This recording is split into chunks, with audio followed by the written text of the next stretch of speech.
మిత్రులందరికీ శుభోదయం. మంచి మాట, దైవ బాట.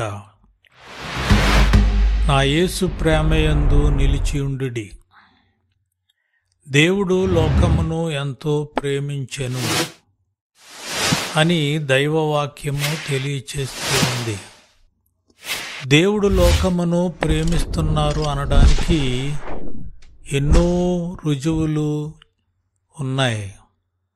వాటన్నిటినీ పరిశీలించినప్పుడు మనకు అనేక సత్యములను మనము గ్రహించగలం. ఈ ప్రకృతిని పరిశీలించినప్పుడు దేవుడు ప్రకృతిలోని ప్రతి ప్రాణిని దాని పని నిమిత్తము ఏర్పాటు చేశారు. సూర్యుడు నిరంతరము విశ్వములో ప్రకాశించాలి. దానికి స్వేచ్ఛ లేదు. దానికి దేవుడు ఒక్కరోజు కూడా సెలవు ప్రకటించరు.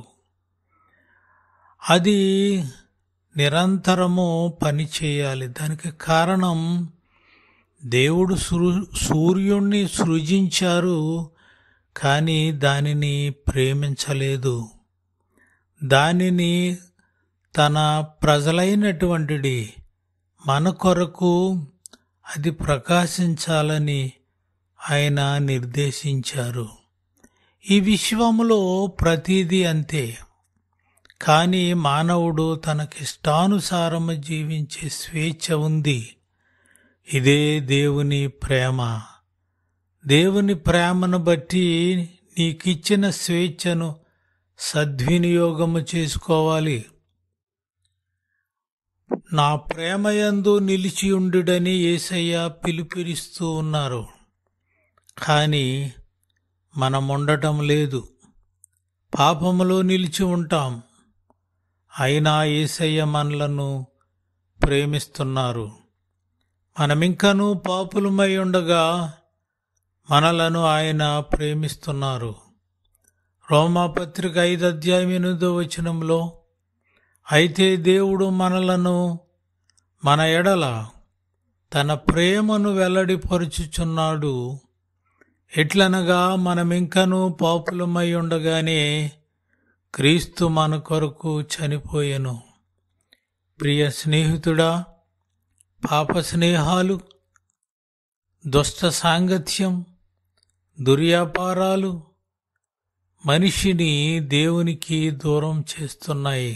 ధనాన్ని చూసి దరిచేరే బంధువులు, అందాన్ని చూసి కలిగే ప్రేమ, అవసరం కోసం కలుపుకునే స్నేహం ఎప్పటికీ శాశ్వతము కాదు.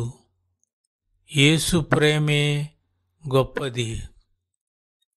కాబట్టి యేసు క్రీస్తును అంగీకరించి తన రక్షకుడుగా మనము ఆయనను అంగీకరిద్దాం. యోహాను సువార్త 15:13 యేసు తన స్నేహితుల కొరకు తన ప్రాణము పెట్టివాని కంటే ఎక్కువైన ప్రేమ గలవాడెవడునూ లేడు. నేను మీకాజ్ఞాపించు వాటిని చేసిన ఎడల మీరు నా స్నేహితులయ్యుందురు అని తెలియచేస్తూ ఉన్నారు. యేసయ్య అంటున్నారు, తన స్నేహితుల కొరకు తన ప్రాణము పెట్టివాని కంటే ఎక్కువైన ప్రేమ గలవాడెవడునూ లేడు. నేను మీకు ఆజ్ఞాపించు వాటిని చేసిన ఎడల మీరు నా స్నేహితులయ్యుందురు. ప్రియ స్నేహితులారా, మనము దేవుని యేసు ప్రభు స్నేహితులుగా ఉందాం. ఆయన సమస్తమును మన కొరకు చేసి ఉన్నారు. ఆయన ప్రాణము పెట్టి ఉన్నారు.